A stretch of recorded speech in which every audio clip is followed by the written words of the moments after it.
The views and opinions expressed on this program are those of the guests appearing on the program and do not necessarily reflect the views and opinions of 8 News Now or Nexstar Media Group.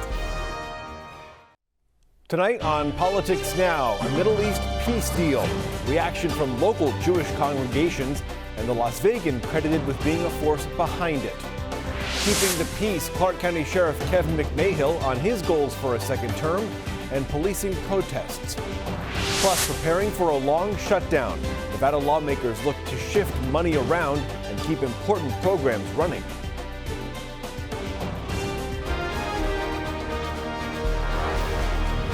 You're watching Politics Now with John Langler on 8 News Now. Thank you for joining us. It is a fragile peace, but it is peace right now between Israel and Hamas. This week, both sides agreed to a ceasefire. It led to the release of Israeli hostages being held by Hamas for more than 2 years. Israel and Hamas both agreed to this peace plan proposed by President Donald Trump and his administration. Both sides, Israel and Hamas, have fought ever since Hamas first attacked Israel in October of 2023. More than 1,000 people died. President Trump spoke in Israel before signing the peace deal in Egypt. This is not only the end of a war, this is the end of an age of terror and death and the beginning of the age of faith and hope and of God. It's the start of a grand concord and lasting harmony for Israel and all the nations of what will soon be a truly magnificent region. In exchange, Israel released nearly 2,000 Palestinian detainees. Isn't that right, Miriam? Look at Miriam, she's back there. Stand up, Miriam. Stand up.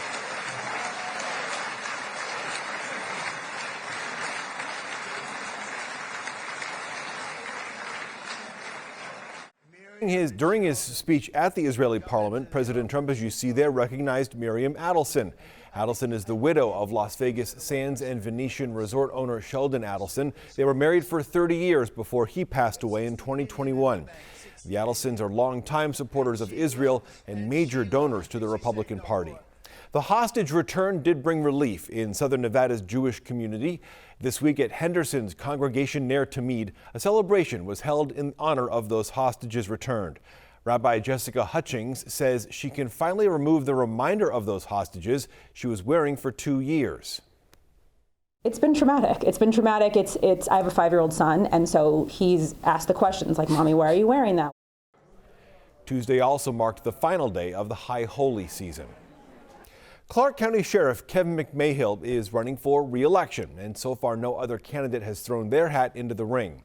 This week, 8 News Now investigator David Charnge spoke with McMahill about what he would like to do in a second term. Why should voters re-elect you as the sheriff? Well, I think it's pretty simple, David. I told them what I was going to do, and I've done it. We're going to end this year at historic lows in murders, number one. All of our Part 1 crimes are down with this, and have been since I've been the sheriff, with the exception of those traffic fatalities. My cops, we're taking care of our cops better than we ever have. We started that wellness bureau for them. We're working on all the quality of life issues that as you've heard me talk from when I very first started as sheriff, that mental health, addiction, and homelessness are issues that drive quality of life in our communities. And my men and women have done a fantastic job out there. It's been a great honor for me to lead them, and I'm not done yet, and that's why I want their vote.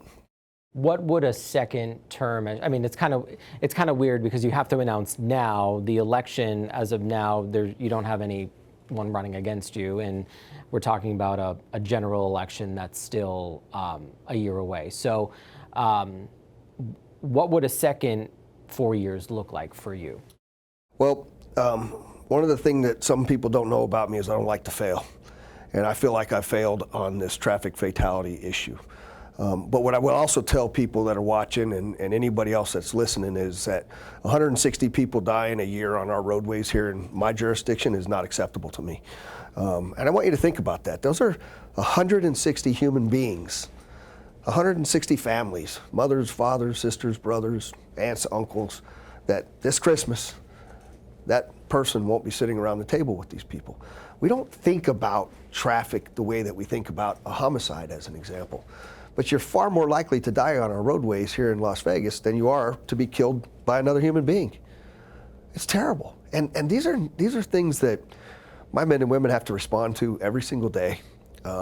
It's a dramatic thing to see what happens in a fatality traffic accident. They have to be exposed to that day in and day out. So I also owe them to do better. I hope that there's some movement on a number of the contributing factors to those fatalities here in this new special session that they're going to call to consider, which is we need to increase the penalties for drunk and drug driving. We also need to have some kind of teeth for those causal factors like speeding and turns and all of those issues that contribute to these fatalities that are happening. And then, you know, another one that we're seeing that's sort of an emerging issue is all these e-bikes and e-scooters that parents are letting their kids go out there and drive in the middle of the road, by the way, disobeying traffic laws, and these kids are dying at rates we've never seen before. What would be next for you? You know, what's another big thing down the road that you haven't done that you hope to see happen? I really want to get this technology put into play to help us on the traffic fatalities. I believe that if we did take an opportunity to employ some of the technologies that are out there and available to help us reduce speeds on our roadways. You know, one of the challenges that we have is that Nevada Highway Patrol is chronically understaffed. So people are driving faster on the freeway, and that translates to, once they exit the freeway, they're still driving fast on our roadways. And so I really would like to rapidly expand the amount of people that I have working on traffic and traffic fatalities.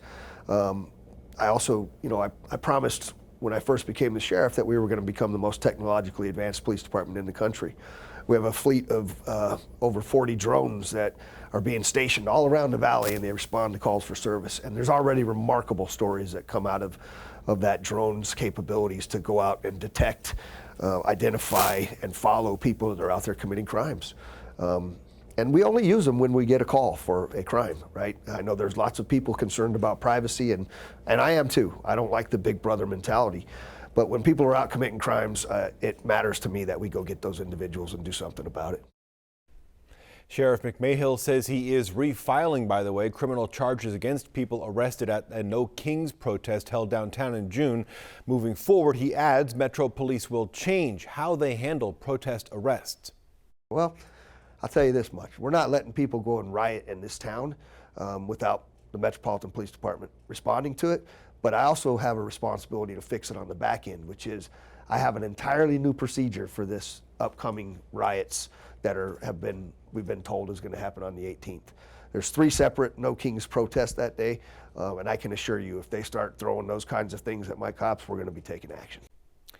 Ahead of these planned protests that are taking place this weekend, Metro actually closes the road to allow people to exercise First Amendment rights. Another No Kings protest is held Saturday morning. That was after we recorded this program. You can check out what happened over at 8newsnow.com. This week, the ACLU of Nevada announced a new lawsuit against Metro Police. The lawsuit says the department's cooperation with ICE enforcement is illegal. ACLU attorneys claim the agreement between federal and local authorities violates federal law and drains resources.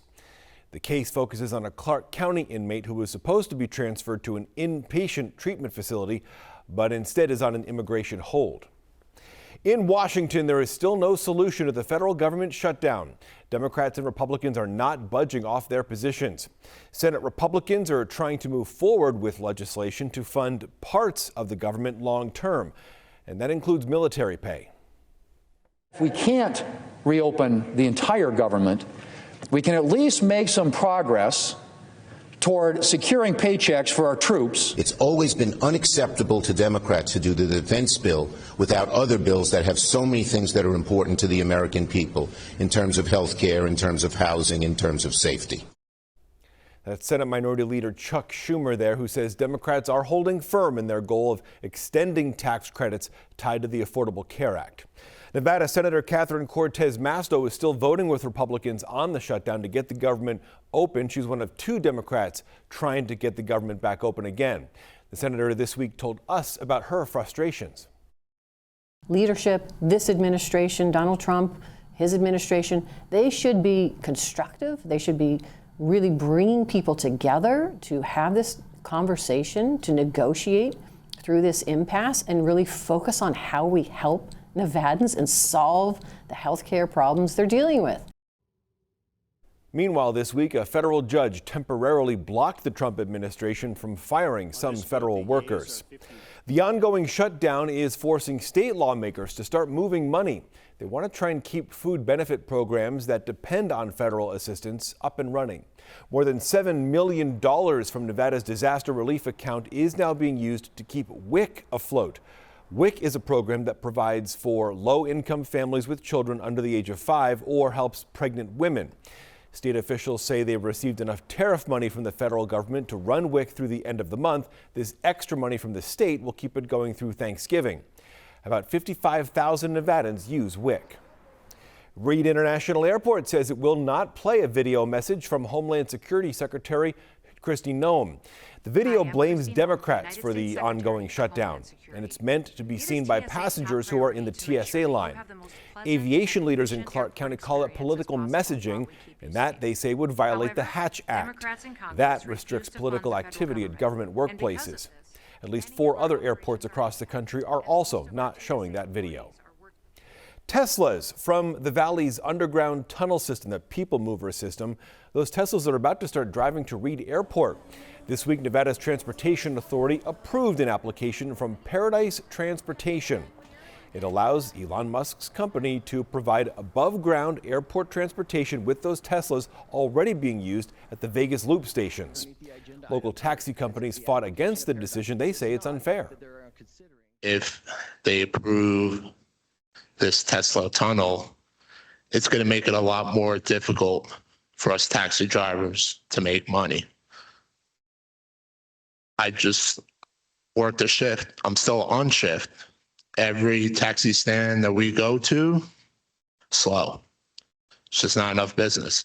We're not asking for special treatment. We're asking for the opportunity to compete with companies that already do operate, the companies that are trying to keep us out. The NTA says Paradise Transportation will face frequent compliance checks.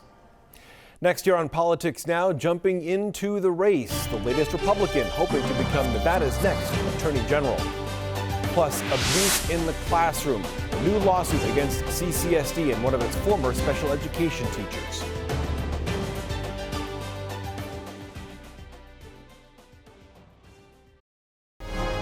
Welcome back to Politics Now. Another Republican is running for Nevada Attorney General. This week, Adriana Guzman-Freilich entered the race. Right now, she chairs Nevada's Cannabis Compliance Board. Freilich also previously served as general counsel for former Governor Jim Gibbons. She'll face Danny Tarkanian in a Republican primary. State Senate Majority Leader Nicole Cannizzaro and Nevada State Treasurer Zach Conine are lined up in the Democratic AG primary. Another hotly contested race is shaping up for Assembly District 41. That covers Silverado Ranch down to the Henderson Airport. Republican businessman Rafael Arroyo is running again. He lost the seat by less than a percentage point than the last election. Democrats Vinnie Spolston and Spencer Ridenauer are also running. Spolston is a high school teacher. Ridenauer is a bartender at the Cosmopolitan Resort. The seat's currently held by Democrat Sandra Haudegui, who is not running again. A former Clark County School District special education teacher is now at the center of a new lawsuit. One of her students' parents claims she abused her child. As 8 News Now investigator Vanessa Murphy found out, it is not the first time this educator has been in the crosshairs. This is the first day of school for this special education pre-K class at Sandra Thompson Elementary in 2019. His first school experience. A couple of months later, this mother, who asked not to be identified, says she notices marks on her son, like this bruise. But he's nonverbal, he has autism, and can't tell her what happened. Kind of started questioning things because things weren't really adding up. She wasn't the only one with concerns. Months later, you're telling me you've never hit any students? Attacking you. A criminal investigation took place. You are labeled as my suspect. Special ed teacher Melissa Olszewski was initially charged with 6 counts of child abuse, according to this criminal complaint, for 6 different victims. One of them, this mother's son.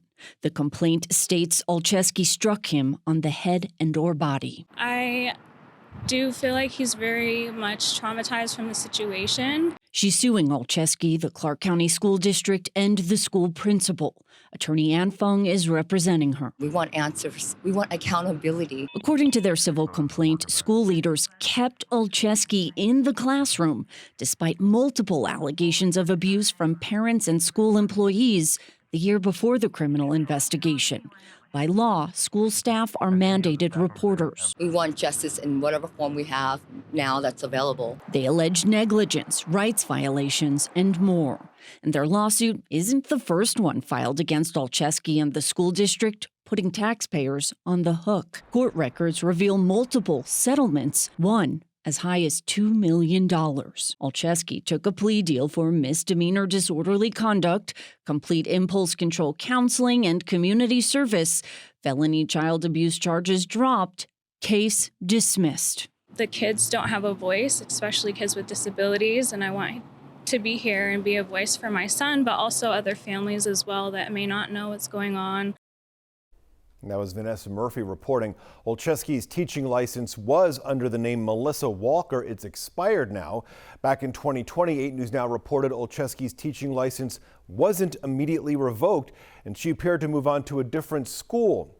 On LinkedIn, she relocated to California. There's no active teaching license there. As for the child at the center of this litigation, this lawsuit, the child's now 10 years old and at a different school. Next year on Politics Now, the movie studio debate. New efforts for and against expanding film tax credits as a special session approaches. Plus, a new look for an old building, what North Las Vegas plans to do with its old City Hall.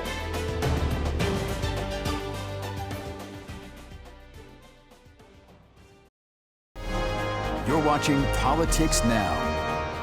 There's no agenda, indeed it hasn't even been called, but when there's a special session in Carson City, supporters of expanding Nevada's film tax credits want their script in order. This week, proponents held this town hall at Las Vegas Ballpark. It was led by more than 20 local unions who are now a driving force behind the effort. It would give $95 million in expanded credits over 15 years to Sony Pictures, Warner Brothers, and Howard Hughes Corporation. In exchange, the companies would spend more than $1 billion in Southern Nevada investments on that Summerlin studio. The bill is sponsored by Democratic Assembly member Sandra Jauregui. Oh, it was a priority. It's a priority bill, and as you can see here, it's a priority for every single union member and their families. Assemblymember Jauregui's measure did fall short in the last legislative session. A different film tax credit measure also failed in the Senate. Meanwhile, opponents launched their own campaign in Carson City. Nevadans are fed up with politicians prioritizing the interests of wealthy donors and their allies over the needs of everyday people. Calling a special session to push through a $1.6 billion tax credit program for film studios is not just irresponsible, it is a dereliction of duty. Amber Falgout there with the progressive group Battleborn Progress. It is against expanding film tax credits. Joining the opposition, the state and federal workers union.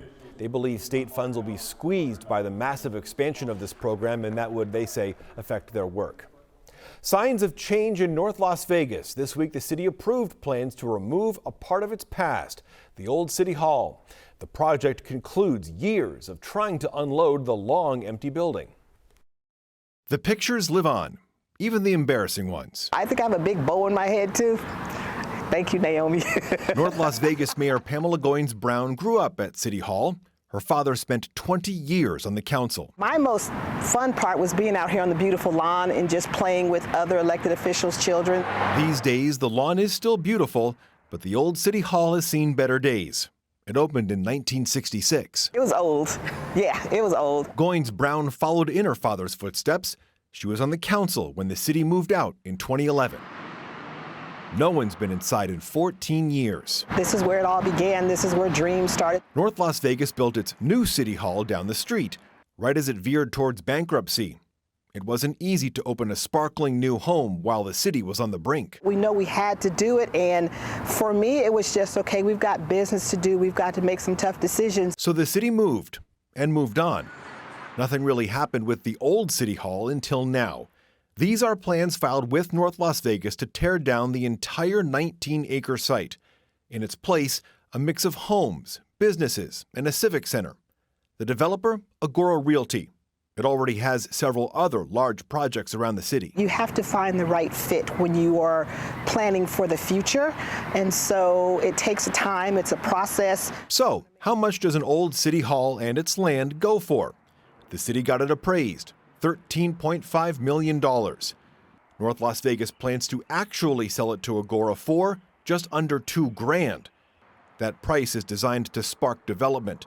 With jobs and businesses created, the city anticipates an economic benefit of more than $112 million. It has not been used in a very long time. For Mayor Goins Brown, it's a chance to paint a new picture for the city she loves, even if her second home is lost to the progress. I think it's seen its day. It's been here for a long time. Sometimes older buildings, they outlive their use, and this is one of those.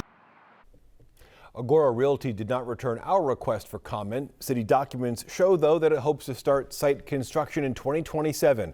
Mayor Goins Brown terms out of office in November 2026. We're back after this.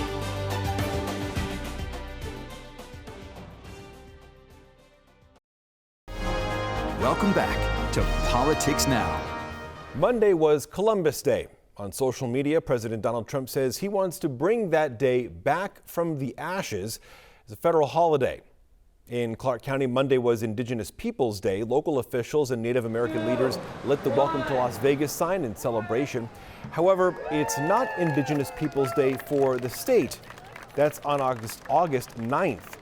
Efforts to make Indigenous Peoples Days just one day were vetoed by the governor in the last legislative session. That'll do it this week here on Politics Now. We will see you back here next week, next Saturday. Take care.